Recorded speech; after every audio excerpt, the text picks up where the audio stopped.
Okay, the best way to get your trip started is to get on the auto train. That's going to take you to Lorton, Virginia, where you're about an hour and a half away from Shenandoah National Park. I'll tell you, you get there, it's the easiest way to go. You're going to be relaxed. You're going to get a good night's sleep on the train. When you get to Shenandoah National Park, there's a lot of things to start looking at. Pullovers and informational boards are there to tell you about the park, when it was built. Back in 1935, the roads lead through a very, very calming experience through a forest, wide open views, mountain terrain, a lot of water flow in the park. We were here in 2018. I had never seen so much water flow in the park. You never know what you're going to see when you're here. Like this tunnel right here, every time we come to the park, it's usually dry. This was the first time I've ever seen water pouring down beside the tunnel. Very cool experience.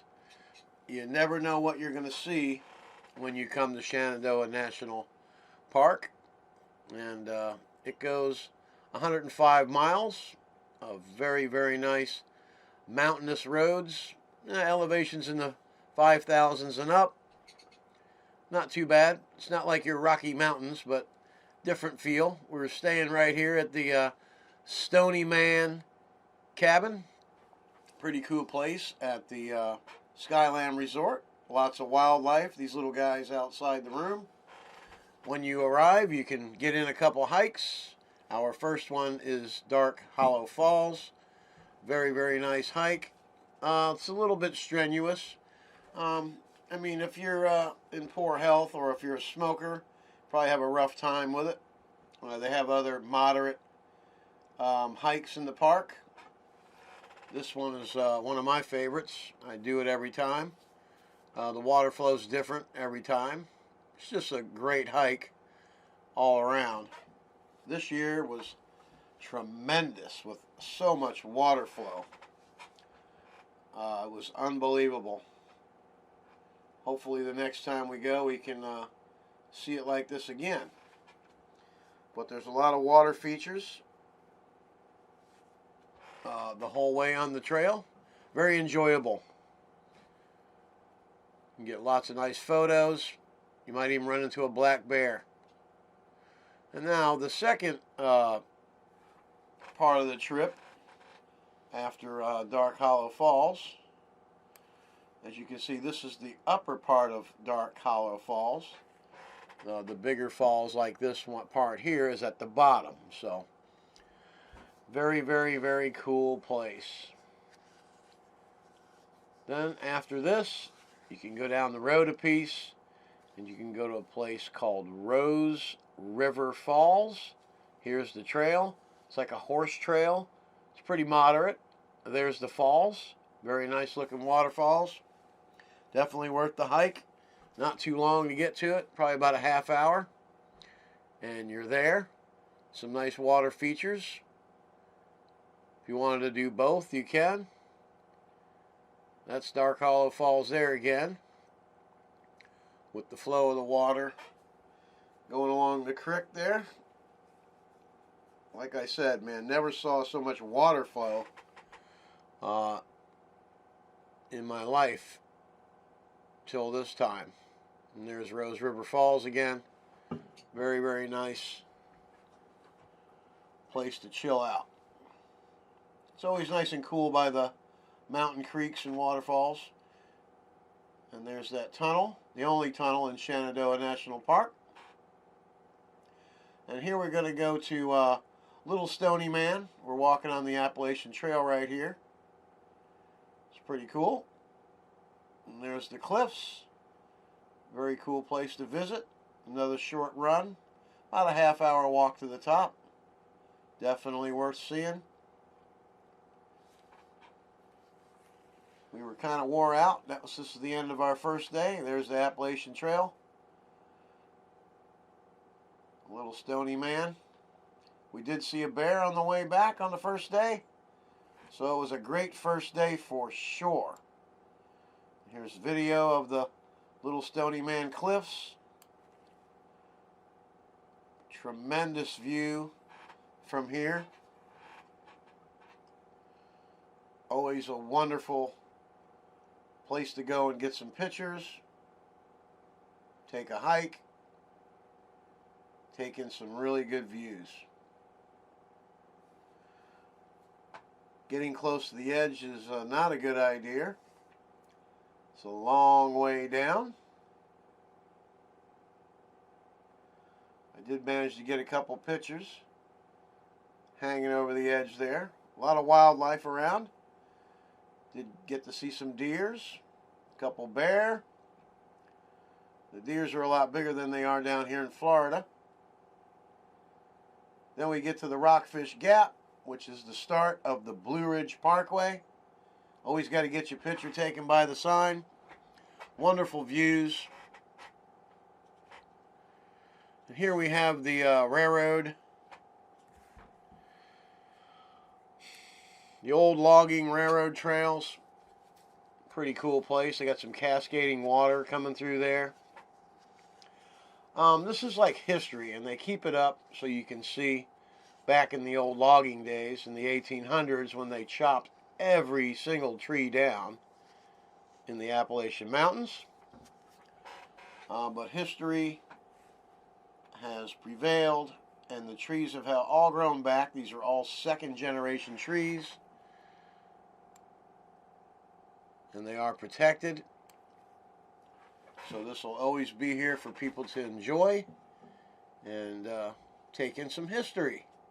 America has a lot of history. There's a nice little place right here.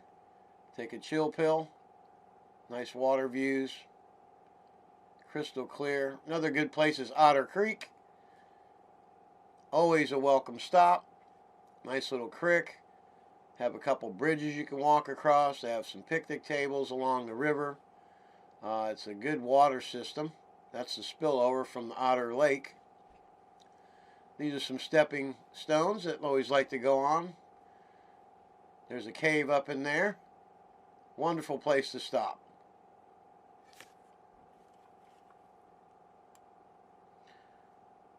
As you can see, we're on the bridge, taking some pictures.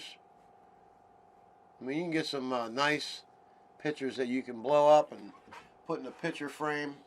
And, you know, you can always have your memory hanging on your living room wall, you know. There's a lot of postcard pictures that you can take out here.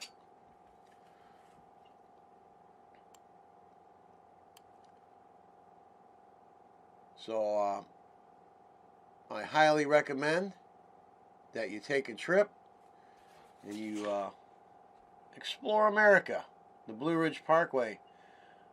Of course, the Blue Ridge Parkway is America's highway. You can always stay at the resorts. Here's a deer on the way to Otter Creek. This is Peaks of Otter. Beautiful views out the hotel room. That's your view. A lot of deer come out here at night. There's one. Cool looking deer. There's the resort. Here's Rakes Mill Pond. That's on the way down south towards the Mabry Mill. There's a couple pullovers. Lots of places to pull over and lots of history to check into. Beautiful views. Rakes Mill Pond has a lot to offer. Nice place to sit, hang out, take a load off, stretch your legs. Then the Mabry Mill is one of my favorite stops. They have a wonderful restaurant with all home-cooked meals. The history of this place is awesome. The Mabry Mill is used to grind up corn in the corn mill. They can grind wheat. It had a hopper. They can saw logs. Had a big sawmill to cut boards for housing. There's the saw right there. It's just a whole, you could spend about an hour and a half in here reading all the signs and the history and how things work. Very, very interesting how they did things all by hand back in the day. Today's technology is leaps and bounds from this kind of stuff. But, you know, people worked hard back in the 1800s and early 1900s. Living off the land and just living life. Then we went to Linville Falls, which is at mile marker 316. Definitely a must-see place. Awesome waterfalls. You're looking at the top here. The water flows over to your right, and then it's going to go down this trough, which you will see in the pictures coming up here. Awesome. It's a moderate kind of hike. Not too bad. Not strenuous. Got some elevation to it, but not too bad. And there's where the water comes out the other side. Very spectacular waterfall, very powerful, lots of water coming out of there. So here's the top, like I was explaining to you earlier. Another picture of the top. And the water is going over to the right, down this chute, down through that crack, and out the other side. Tremendous. Powerful falls, which flows off into the woods, into the wilderness. All these waterways go to the Atlantic Ocean. They all empty out in the Atlantic. A lot of history along the parkway. Have the Puckett Cabin. This lady was a midwife. She delivered over 1,000 babies. She had 24 children of her own, which none made it past infancy. Sad story. Tremendous. And here's another great place, the Little Glade Mill Pond. Nice place to sit, nice and quiet. You might see a fisherman once in a while. Nice little flow of water there. Very nice. Then you got the Behringer Cabin. A lot of history here. The family, some of the family still comes to see the cabin. They still have family that tend to the place, make sure everything's going good. They used to have a dairy cow, and they kept their milk and some of their dairy products in this little mountain spring that they made a house around, which is coming up here. There's the house up there, and here's the little spring right there, that little hole there, ice cold water. Very, very cool story and great family. Here's a cool looking view. My wife picked this trail out towards the end of our trip. It was a pretty strenuous hike through a boulderous, root bound, just a rough terrain. But there was a reward at the end of the hike. Awesome view. Doesn't get any better. Bar none. Boom. There it is. What a view. You can see for miles. Awesome rock face up there. Breathtaking views. There's the highway sticking out of the mountain. There's my wonderful wife. Taking a little break on the way back to the car. Little bridge that led to the parking lot. Well, get on out there and explore America's highway. And I hope you enjoyed our short journey. There's lots of stuff to see. Get after it.